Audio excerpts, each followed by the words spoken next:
So Hare Krishna. Now we are going to discuss on Ritvik Bad. What is Ritvik theory?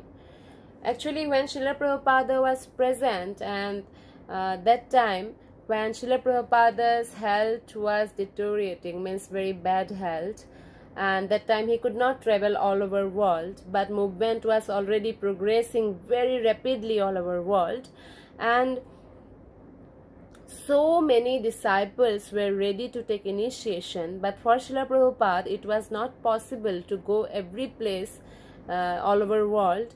So he was in Vrindavan. Then he allowed some authentic person like president to do yagna, and he sent chanting beads and names by letters.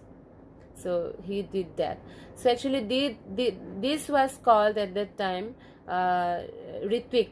In a Ritvik way one get initiation, because Srila Prabhupada, due to bad health, and could not travel. So because of Guru's permission, Amar Agya, means Guru's instructions, everyone did that, followed. So it was an authentic initiation, and those disciples were considered as Srila Prabhupada's disciple, because Srila Prabhupada sent them the beads of Hare Krishna Mahamantra. Srila Prabhupada chanted, and the names by letters. But the yagna is done on the behalf of Srila Prabhupada by the local authority. So that was actually, that time was called Ritvik. But later what happened, Srila Prabhupada, when he physically left, and then his disciples started preaching all over world. No disciple actually that followed the present Ritvik philosophy, but one of his disciples' disciple, he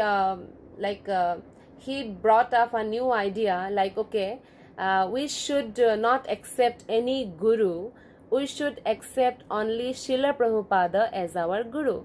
But Srila Prabhupada already left. So he introduced an idea that we should accept only Srila Prabhupada as a guru. So like we will take initiation from Srila Prabhupada's Vigraha, Srila Prabhupada's Vigraha. But actually this theory is now called Ritvik theory, and some of the people, they are following this theory, and which is totally wrong, because in Bhagavad Gita Krishna is also saying to Arjuna, "O Arjuna, I am giving this knowledge again to you. I gave earlier to Suryadev Vivaswan. Vivaswan gave to Manu, Manu to Ikshaku." Like that parampara started, but again it broke somehow. The chain was broken. So that's why I am giving again it to you, so that parampara starts again. So it means Krishna is saying, "Evam parampara praptam." Means it should be that this knowledge should be taken from parampara system, like from a living guru, immediate guru. But the Ritvik theory, those people who are following, they rejected this. They rejected Krishna actually, because Krishna's instruction is tadvidhi pranipatena pariprashnena sevaya. If you don't have a living guru, then tadvidhi pranipatena, to whom you will surrender your ego? To the Vigraha? And when you do something wrong, who will discipline you? Who will tell it is your fault? You should not do that. Pariprashnena sevaya. How you will question, how you will ask your queries, and the Vigraha will reply you? Maybe Srila Prabhupada replied from Vigraha, but we are on that stage that we can understand. It's not possible. So Krishna also said, and everybody in our Guru Sadhu Shastra all are saying, that the living guru is compulsory. This is parampara system. Guru after one guru, one guru, one guru, like that, chain. So, but these Ritvik people, they don't understand this. They say that, okay, Srila Prabhupada is the last guru. We are taking initiation from him. And they are saying that we are disciple of Srila Prabhupada. Like that. They are Ritvikvadi people. And then somebody may say, okay, I'm the disciple of Rupa Goswami. So it's not done. Like the Sikh people, they have 10 guru. Okay, finish. But in our Vedic system, we understand from Krishna, from Sadhu, Shastra, Acharyas, that it's a parampara line. Knowledge we will understand only when we surrender to a living Guru. Sevaya, when we do some seva to him. If there is no living Guru, how we can do some Bapu seva? How we can serve him personally? We can't do that. So a living Guru is very important. So refuting those Ritwik theory, there are some points given that there is no example of one taking Diksha from one's Param Guru in any of the bona fide Vaishnava Sampradaya. There are 4 bona fide Vaishnava Sampradaya, that this is Brahma, Madhva, Gauriya Vaishnava Sampradaya, Sri Vaishnava Sampradaya, and then Kumar Sampradaya and Rudra Vaishnava Sampradaya. So in these 4 Vaishnava Sampradaya, there is not even a single example of taking Diksha from one's Param Guru. Param Guru means Srila Prabhupada's disciple is our Guru, and our Guru's Guru is Param Guru. So, and there is no example like this in our bona fide Vaishnava Sampradaya. And next is, there is no sastric evidence indicating that one may take Diksha from one's Param Guru. There is no sastric evidence. In scriptures, it is never written that you can take Diksha from your Param Guru. Veerbhadra Goswami, the son of Lord Nityananda, in a letter to Sri Nivas Acharya, he wrote about Jai Gopal Prabhu, who was one of Vaishnava, but he was rejected from the Vaishnava society. Because why? Because Jai Gopal, he claimed himself as a disciple of Param Guru. So we don't have any example from our scriptures. We don't have any example of any Vaishnava Sampradaya, but we have example that Vaishnava society rejected Jai Gopal because he claimed he is a disciple of his Param Guru. Next point is the argument that there is no qualified Diksha Gurus. They are saying, Ritvikvadi people says there is no qualified Diksha Guru at present. Prabhupada was only qualified, so we will take Diksha from Prabhupada, from Prabhupada's Murti, from Prabhupada's deities. But they are arguing that, okay, there is no qualified Diksha Guru among Srila Prabhupada's disciples. It indicates that Prabhupada's teachings have not proven effective. Srila Prabhupada is giving so much good teaching, but no teaching could make a one qualified disciple. Means not good teaching, not effective teaching or preaching. So what would be the use of becoming Prabhupada's Diksha disciple through the Ritik priest anyway? If you have no faith on Prabhupada's preaching, teaching, and you are saying Prabhupada didn't give even any qualified Guru to the society, then why you are taking initiation from Srila Prabhupada's deities? What is the meaning of it? So again, it's to refute the Ritwik theory. Next point is, Ritwik theory implies that only exceptionally empowered acharyas can become Guru, which is not supported in Shastra nor Vaishnava tradition. We have heard from Srila Prabhupada, we have read in scriptures that anybody who is following strictly his parampara system, he is equally good. He can become a Vaishnava Guru. So, Ritwik theory implies that Acharya can act contrary to Shastra, because Ritwik theory is saying, what Ritwik theory is saying? That, okay, now we will take Diksha from Param Guru. So, it means Acharyas can act contrary to Shastra? Which Shastra is saying that initiating Guru or Guru should not act as per Shastra? Means you are saying that Guru can act against scriptures?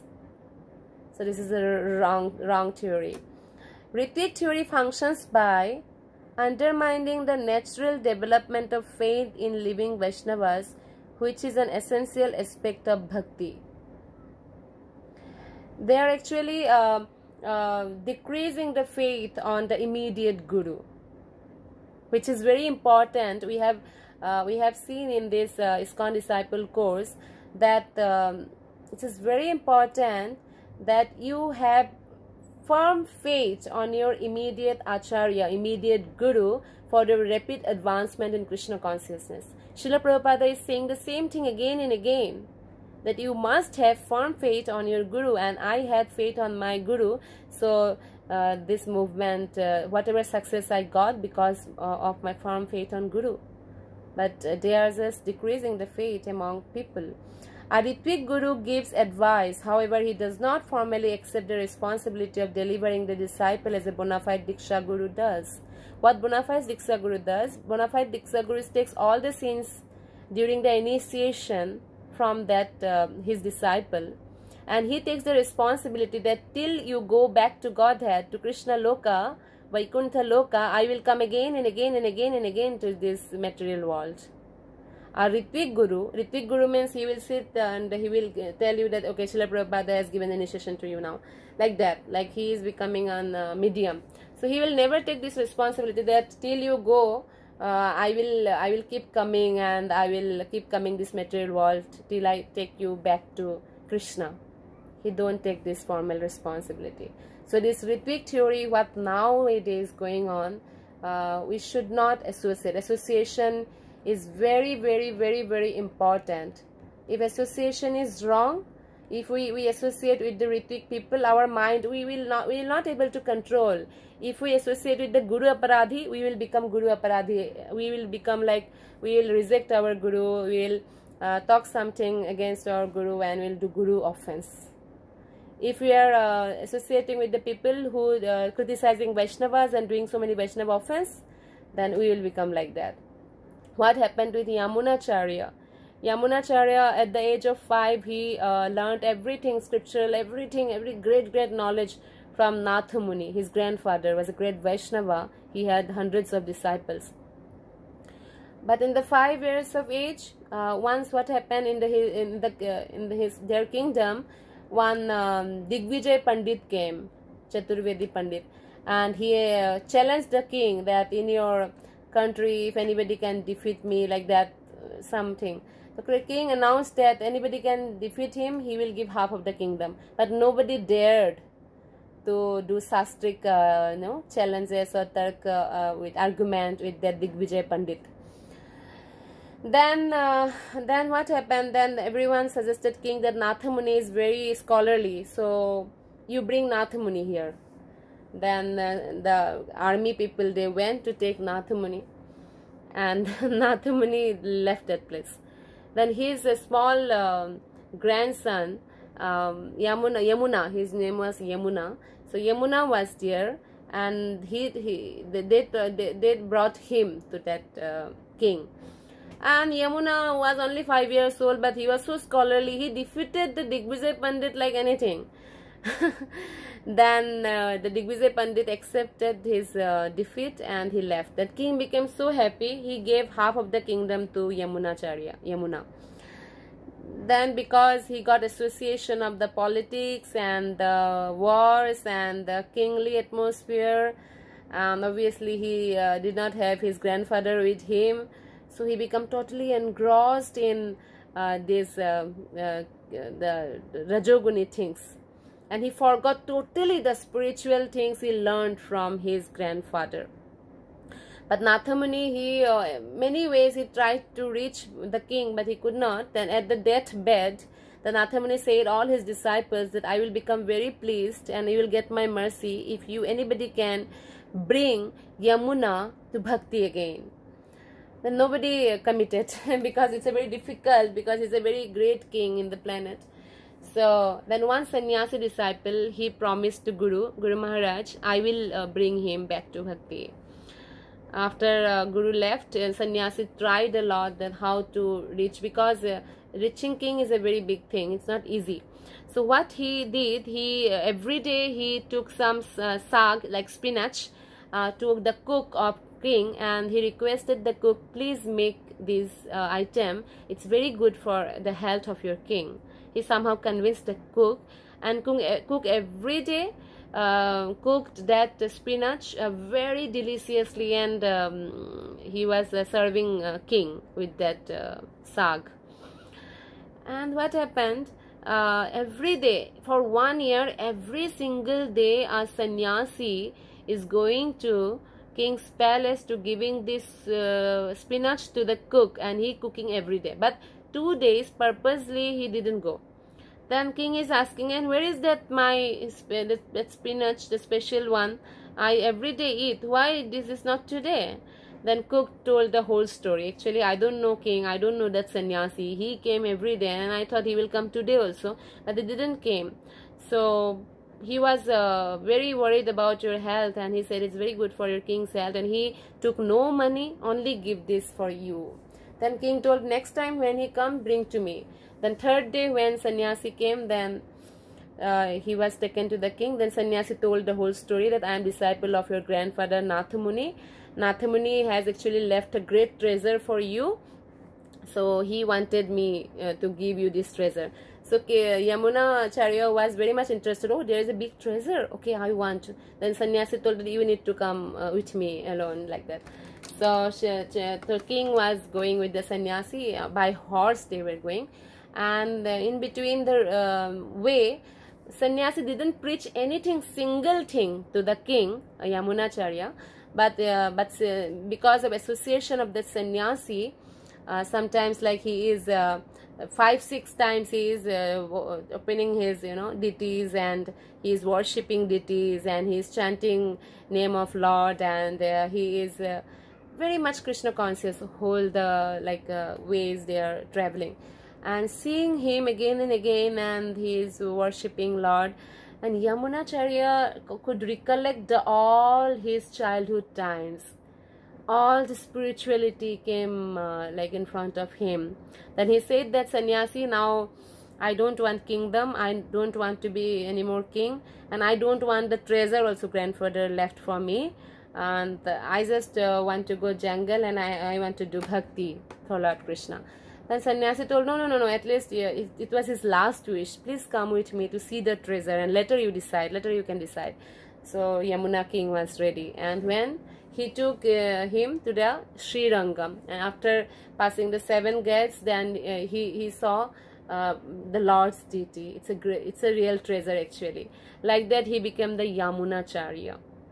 So the great Acharya, he gave the initiation to thousands of devotees. He became a great Acharya. So this is the power of association. So we strictly avoid the Ritvigvadi people if we want to progress in devotional life. Might be sometimes you can see, oh, they are making the the tallest temple of the world, or might be like that. maybe they are doing, but this is just an material advancement, material progress. If we don't follow parampara system, we can't go back to Godhead. For that, we need living Guru. We need to follow Guru Sadhu Shastra. Thank you very much. Hare Krishna.